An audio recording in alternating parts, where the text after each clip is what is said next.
do you feel about that? Especially being an only child. Well, not an only child. Yeah, I'm an only child. I'm like that too. Okay. I'm an only child. You are not an only child. I'm not. Might as well. I'm just joking. Take it back to Candace. I'm so sorry. Mother, I'm just playing. We will not disown our siblings, okay? For me, Just I guess edit that out. it's a little bit of the same. I grew up with my cousins, but like not really. My first cousins are all older, 40-ish, 50-ish. What's wrong with 40? We didn't grow up together. Right? Remember that thing? We didn't grow up together. I grew up with my second cousins because we were all the same age, so we didn't grow up together. And then I was homeschooled. So it wasn't until junior high school, I started making friends. But do you really make friends in high school? Or do you just see people all the time? You make friends in high school? I didn't. I just saw people all the time. Okay. So like once you were done with that time of life, Yeah. I have one person I still talk to on a regular basis, but once we were done with that time of life, that kind of ended. But I've always been that person, like I will meet somebody and be like, oh, I'd like to be their friend, but I won't do anything about it. So that's why I have people like Joy and Jasmine. It's just like, oh, come on. And I'm like, thanks. Come. And like Joy's just like, no, you're coming. And I'm like, yes, okay, I'm here. And I'm smiling. But it's a joy. It's a joy to have people who will pull you in.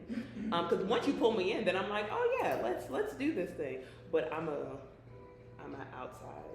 outskirt sort of thing. So like I always tell a story. My best sister friend I met in grad school. We met I want to say at the end of my last year of grad school, and we literally met. I was on the floor having an existential crisis about a paper I should have written. And then she walked up to me and she was like, do you need help getting off the floor? And I was like, no, I'm gonna just lay right here. But from that moment, we have been like inseparable, even though she lives in Texas and Texas is far. Like, because from that moment of like, you need help.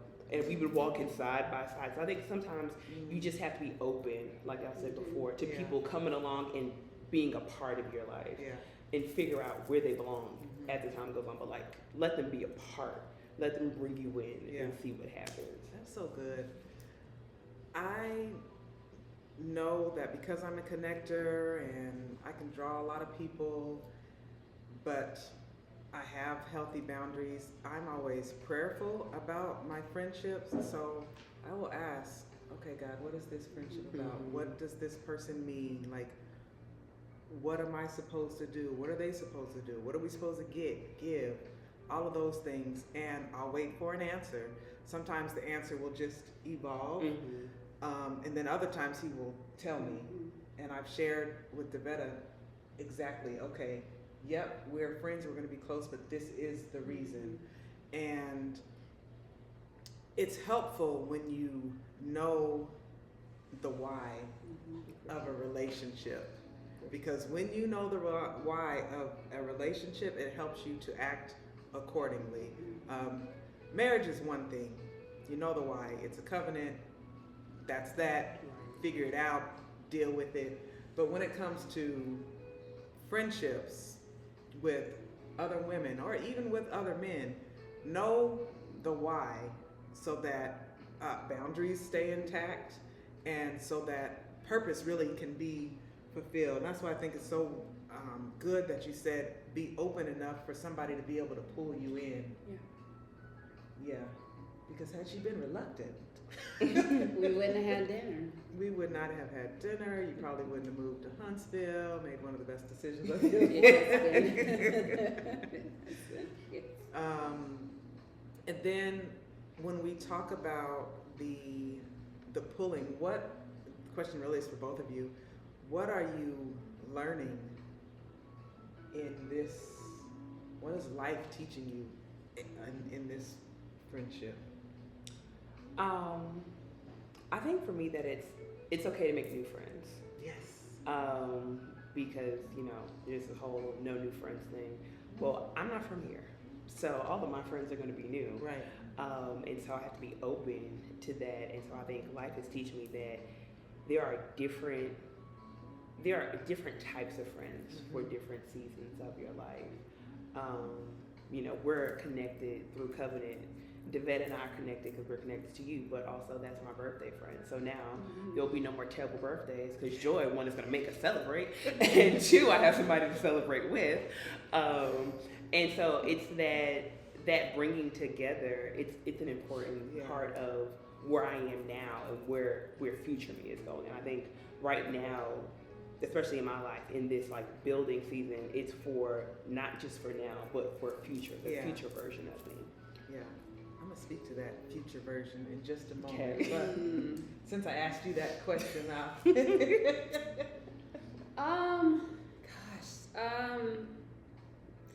I never really thought about it. But thinking about it, I have to say probably that I can make friends. That I don't have to try to hold on to old relationships just because it's convenient, it's new, or it's old, convenient, and it's not say old friendships, but it's there. But making new friends, being true to myself with my friends, I think is probably what I could say is what I'm thinking about is what I can say the life that I'm in right now. Because sometimes, like you said, it's how do you know to let go of friendships, and letting go it's hard, especially when you've got 15, 20, 25 years with people. You take a piece of yourself out, and so it's hard to let go. But when one door closes, the Lord brings you somebody else and makes you see something different that's more positive. So I could say that. He gave you a double door. He gave me a triple door. When you think about, and I think we've talked about it a little bit, when you think about your future self, I think you've probably maybe mentioned it. I'm sure you'll be able to answer this. When we say, hey, married and single people can't be friends, you guys you have like a front row into my life. What does that do? And I asked this question more so for Candace because she's 10 years younger.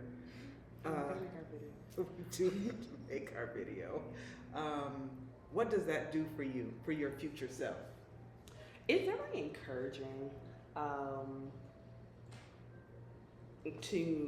to be able to see your relationship, how it works, and to know that you had a past relationship and you're in this one, and you are married to someone who I know loves his family, puts his family first. We had this conversation going to Birmingham that is somebody that you can trust 100%. And I think that's really, it's a beautiful thing because it's not something that is often put on display. So, there are people you see and go, oh, I wonder if they have a good relationship. And then you get in there and you're like, but that's not the case with people. It's no, they really have a good relationship. He really loves her, and so it's encouraging, especially being big single and want to be big married someday. It's very encouraging, I will say. Yeah. Shout out to Mr. Rice. Shout out to Mr. Rice for being nifty. For being nifty. Mr. Rice could pack a car with way too much stuff and make it work. He did. He did.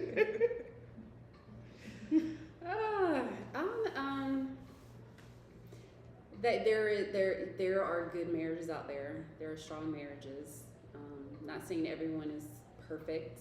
We all have ups and downs, but seeing that you guys make it work, and the strong faith that you have, and you put God first. And that you pray over each other helps me to know, when I find my husband, or when he finds me. I'm sorry, that's old talk. That's something that I want to hope, pray that we both will embody, and kind of tweak it, of course, to our own. But yeah, that there's good men out there. I mean, society shows you different sometimes, but there are. Needle in the haystack is the ones you want, so I'll take it.